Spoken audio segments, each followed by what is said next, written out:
అరే సరే వెళ్ళు వెళ్ళు వెళ్ళు. సరే జాగ్రత్త.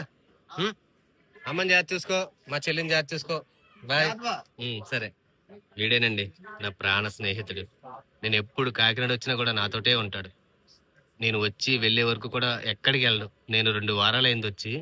పాపం మాది ఆటో బిజినెస్ అనమాట. అది కూడా ఎల్రా నేను ఉంటాలే. ఆటో కూడా వదిలేసుకొని నాతోటే తిరిగాడు పాపం. మా నాన్న మొదటి నుంచి చివరి వరకు ప్రతి కార్యానికి తోడున్నాడు. 18 సంవత్సరాలైంది వాడు నేను ఈ కాకినాడలో కలిసి ఉండి. అలాంటిది నేను అప్పుడప్పుడు వస్తుంటాను. బాయ్ రా, మళ్ళీ కలుద్దాం. ఏదన్నా సొంతూరుని వదిలి వెళ్తుంటే అదొక ఫీల్ ఉంటది కదా. తప్పదు మరి, ఏం చేస్తాం, ఉద్యోగం పని మీద వేరే ఊరికి వెళ్ళిపోయాను. అక్కడే ఉండాల్సి వచ్చింది. ఇంకా ఈ పనులన్నీ పూర్తయిన తర్వాత ఇంకా మా ఇంటికి బయలుదేరుతున్నాం మళ్ళీ.